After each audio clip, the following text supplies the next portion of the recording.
Imagine a library that held the cure for diseases we still struggle with today, blueprints for technologies we're just beginning to understand, and the lost history of entire civilizations. Now, picture that library turning to ash. This isn't just any story. It's about the greatest treasure humanity ever lost, the Great Library of Alexandria. This wasn't just a building, it was the brain of the ancient world. A shining beacon of knowledge in a time when society was just starting to emerge from myth and legend.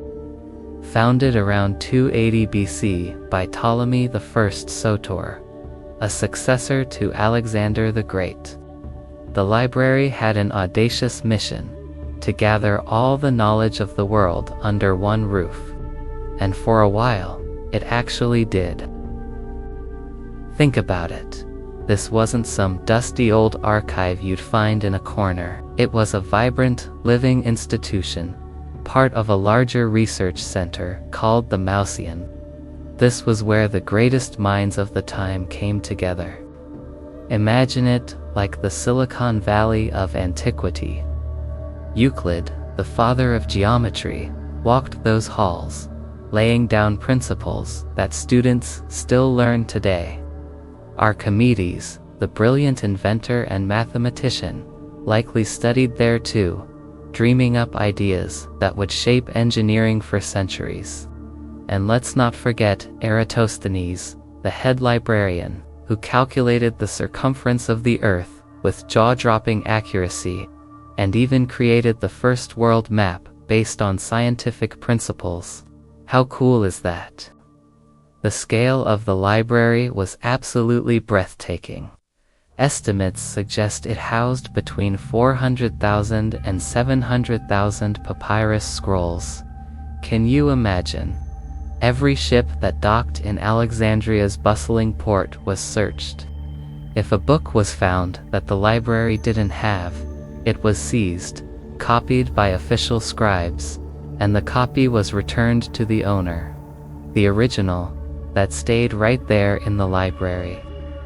This was the intellectual heart of the planet, a melting pot where history, philosophy, medicine, astronomy, and poetry from Greece, Egypt, Persia, and beyond came together. It was a hub of creativity and discovery, a place where ideas flourished and grew. But how did this incredible repository of human genius vanish? The story we often hear is about a single, catastrophic fire, a grand, tragic blaze, often blamed on Julius Caesar during his siege of Alexandria in 48 BC. It's a simple, dramatic tale.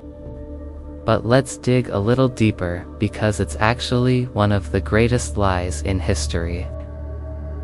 When we look at Caesar's own accounts from the Alexandrian War, he mentions setting fire to ships in the harbor.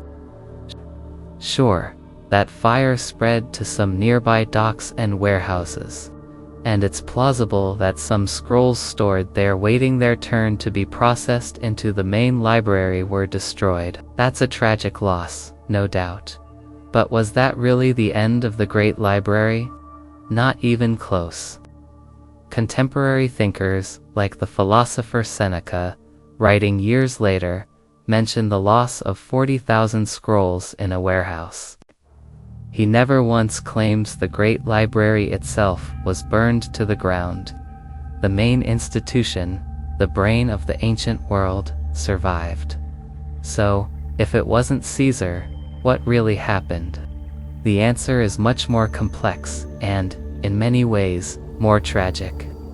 The Library of Alexandria didn't die in a single fiery blaze.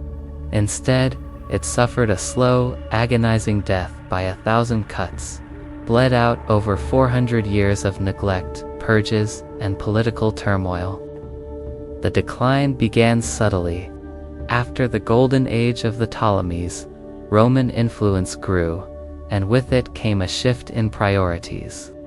In 145 BC, Ptolemy VIII, a paranoid and cruel ruler, purged Alexandria of its intellectuals, including the head librarian. Scholars fled, and the vibrant intellectual community that fed the library began to scatter. It was like watching the brain being lobotomized. Then came the budget cuts. Under Roman rule, funding for the Malsean and its library was no longer a priority. The ambitious project of acquiring and copying the world's knowledge dwindled. Scrolls deteriorated simply from neglect. Sometimes the slow decay of apathy can be more destructive than fire itself. The next major blow didn't come from an invading army but from internal strife. By the 4th century AD, Alexandria was a hotbed of religious conflict. In 391 AD, the Roman Emperor Theodosius I issued a decree outlawing pagan practices. The Patriarch of Alexandria, a zealous man named Theophilus, saw this as a green light to destroy pagan temples. He led a mob to the Serapeium, a magnificent temple that also housed a daughter library, a significant collection of perhaps tens of thousands of scrolls. The temple was razed and its library was utterly destroyed. This was a devastating blow, a second major artery severed. What remained of the original Great Library likely limped on for a few more decades, but it was just a shadow of its former self. By this point, it was no longer the center of the intellectual world. Its collection was depleted, its scholars gone, and its funding non-existent. There was no grand finale to this story. It likely just faded away. Its remaining buildings and scrolls falling victim to the relentless urban turmoil and warfare that marked the final collapse of the Western Roman Empire. It died not with a bang, but with a whimper. So, we know how it was lost. But the most haunting question is, what did we lose? The answer is almost too painful to contemplate. We're not just talking about books. We're talking about lost futures. Inside those scrolls were countless masterpieces we only know from fragments. Of the estimated 120 plays written by the great Greek tragedian Sophocles, only 7 survive. The rest likely turned to dust in Alexandria. We lost the complete, unredacted histories of civilizations like the Egyptians, written not by outsiders but by their own priests like Manetho. Imagine reading the true story of the pharaohs, in their own words. That's something we can only dream about now. The loss to science is perhaps the most staggering. We know of Heron of Alexandria, an engineer who created what is considered the first steam engine, the Eolopale, nearly 2,000 years before James Watt. His blueprints, along with those of other inventors for automatic doors, vending machines, and complex mechanical puppets, were all housed in that library. Was humanity on the verge of an industrial revolution in the 1st century AD? We'll never know. Astronomical knowledge was lost that we are only now rediscovering. Ancient astronomers had created star charts of incredible precision and even proposed a heliocentric model of the solar system over 1,000 years before Copernicus. All that knowledge, gone. In medicine, the works of Aristophanes, the father of anatomy, detailed dissections of the human body, describing the nervous system and the functions of the brain. His work was lost for centuries, forcing Renaissance doctors to start from scratch. Just think about it: how many cures, how many treatments were described in scrolls that no longer exist. The destruction of the Library of Alexandria wasn't just a historical tragedy. It was an act of civilizational self-mutilation. It represents perhaps a 1,000-year setback for human progress. It's a stark reminder that knowledge is fragile, and that a society that ceases to value it, that allows it to be destroyed by dogma, neglect, or fire, is a society that dooms its own future.